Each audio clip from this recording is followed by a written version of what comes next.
আসসালামু আলাইকুম আমার প্রিয় আপু ভাইয়ারা যে যেখানে থাকো, আশা করছি আল্লাহর অশেষ রহমতে ভালো আছো, সুস্থ আছো। আমি তানজিনা ঢাকা থেকে তোমাদের মাঝে নতুন একটি ব্লগ নিয়ে হাজির হলাম। আশা করছি আজকের এই ব্লগটা তোমাদের ভালো লাগবে। আজকের ব্লগটা আমি শুরু করছি দুপুর থেকে, যেহেতু আমার বড় ভাসুরের বাসায় দাওয়াত ছিল। অনেক দিন পর 3 ফ্যামিলি একসাথে খাবার দাবার খাচ্ছি, অনেক ভালো লাগতেছিল।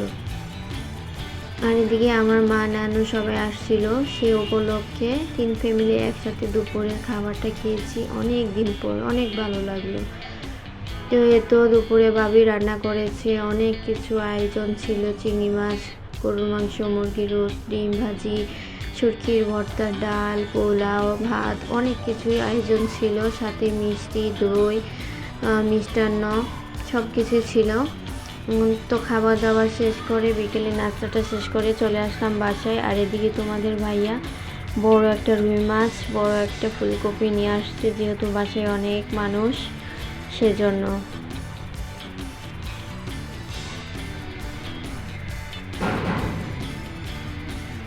তো দেখতে থাকো, আমি মাছটাকে ধুয়ে পরিষ্কার করে ফুলকপিটাও কেটে নিব অফ ক্যামেরায়।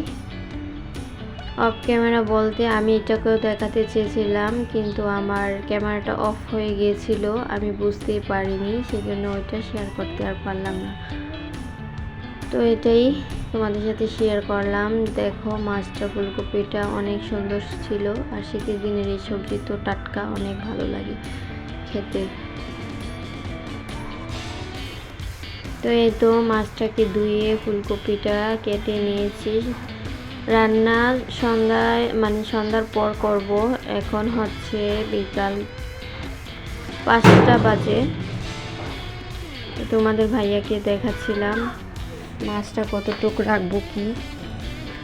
এই তো আমি মাছটাকে 3 ভাগ করে নিয়েছিলাম, আর যারা মেহমান তাদের জন্য রেখে 2 ভাগ করে ফ্রিজে রেখে দেব।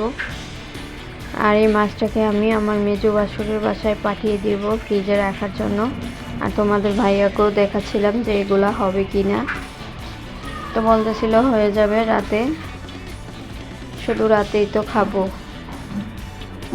এই তো সব কিছু নিয়ে নিলাম।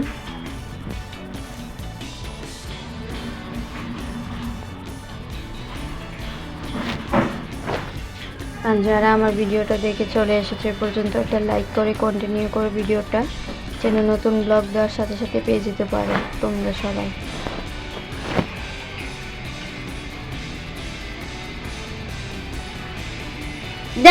তারপরে মেজো বাসুরের বাসায় নাস্তাটাও করে নিলাম, চা, বিস্কিট, ফল কেটে দিয়েছিল অনেক কিছু, তো এগুলো খেয়ে নিয়েছি সবাই একসাথে।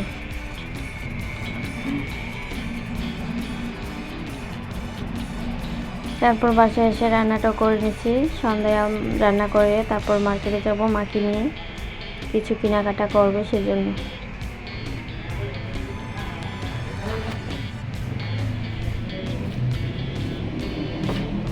তো রাতে রান্না ছিল ফুলকপি, আলু, টমেটো, রুই মাছ দিয়ে।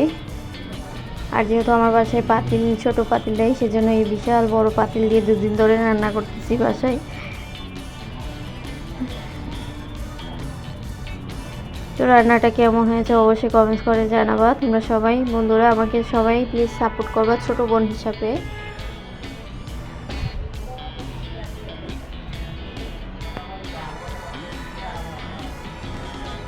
তো এদিকে কিন্তু আমি মাছটাও ভেজে নিচ্ছি সাথে আরেক চুলায়।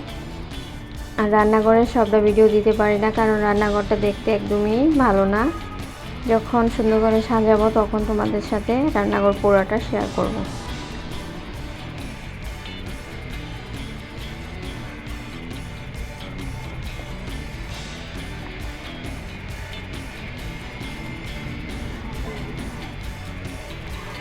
এদিক দিয়ে মাছটাও ভাজা হয়ে গেছে।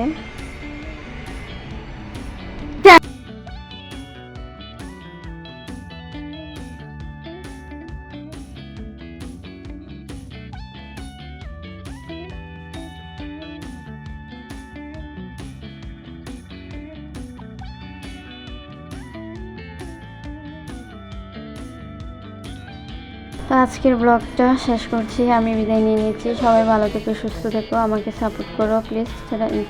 ব্লগটা দেখে ভালো লাগলে অবশ্যই সাবস্ক্রাইব করে পাশে থেকো। সবাই ভালো থেকো, আল্লাহ হাফেজ।